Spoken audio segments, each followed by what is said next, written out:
Israel ने कहा है कि हिजबुल्लाह ने आज 5वीं बार एंटी टैंक मिसाइल से हमला किया है। गाजा पर चल रहे इजराइल की बमबारी के बीच अचानक युद्ध का एपिसेंटर लेबनान की तरफ मुड़ चुका है। अगले 24 घंटे में हालात इतने खतरनाक होने जा रहे हैं कि अमेरिका से लेकर रूस तक इस युद्ध में शामिल हो सकते हैं, क्योंकि हिजबुल्लाह ने अब ऐसे हमले करने शुरू कर दिए हैं जिसका ऑर्डर सीधा तेहरान से आ रहा है।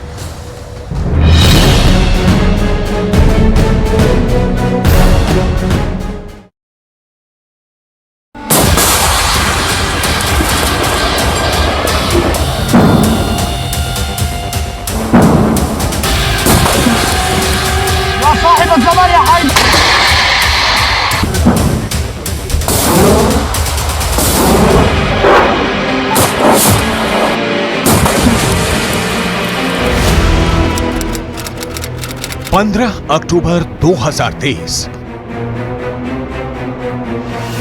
हिजबुल्लाह एक के बाद एक कई मिसाइल फायर करता है।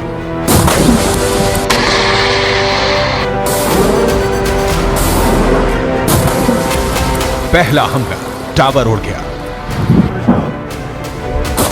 दूसरा हमला रेडार तबाह हो गया,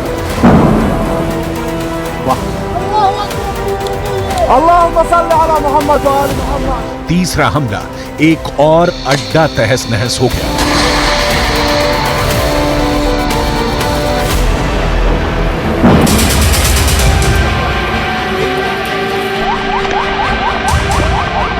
ये जगह है लेबनान और इजराइल के बॉर्डर पर शीबा फार्म्स का इलाका।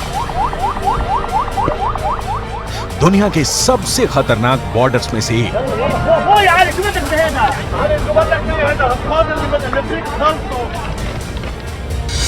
और यहां बने हैं इजराइल के 5 बहुत ही खतरनाक अड्डे। अड्डा नंबर 1, अड्डा नंबर 2, अड्डा नंबर 3, अड्डा नंबर 4, अड्डा नंबर 5। ये जगह गोलान की पहाड़ियों के उत्तर में है और यहाँ पहाड़ों की ऊंचाई 1500 मीटर तक है।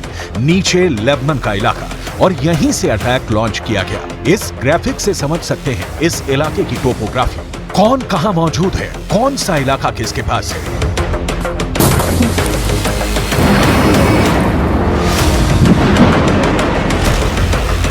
अब यहां क्या हुआ, बहुत गौर से देखिएगा। यहां लेबनान के इलाके में हिजबुल्लाह का पूरा कंट्रोल है और उसने निकाली 3 बहुत ही खतरनाक एंटी टैंक मिसाइल और मल्टी बैरल रॉकेट लॉन्चर। ये मिसाइल ईरान से सप्लाई की जाती रही है और ऐसी मिसाइलों का हिजबुल्लाह के पास बहुत बड़ा जखीरा है।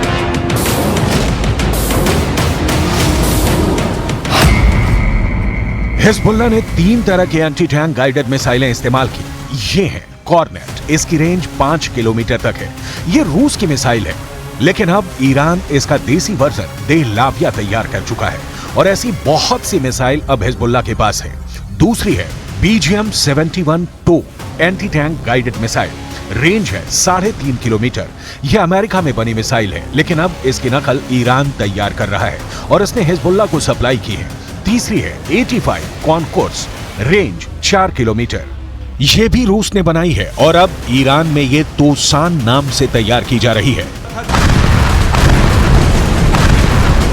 तीनों मिसाइल बहुत ही घातक हैं और जिस तरह से इन्होंने इजराइल के अड्डे उड़ाए हैं उससे ये बात साबित हो जाती है। हिजबुल्लाह का दावा है कि उसने ये हमला लेबनान में इजराइल के हमले के जवाब में किया। इजराइल के हमले में एक पत्रकार की मौत हुई है, जबकि कई घायल हुए हैं। इस वीडियो में देखा जा सकता है कि कुछ पत्रकार घायल हालत में हैं और पास ही एक गाड़ी जल रही है। इजराइल पर इस हमले का आरोप लगा है।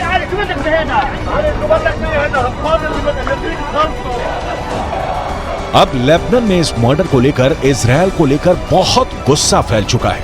इजराइल के खिलाफ बेरूत में लगातार प्रदर्शन हो रहे हैं। इसी को देखते हुए अब हिजबुल्लाह ने क्या किया है वो बहुत गौर से देखिएगा।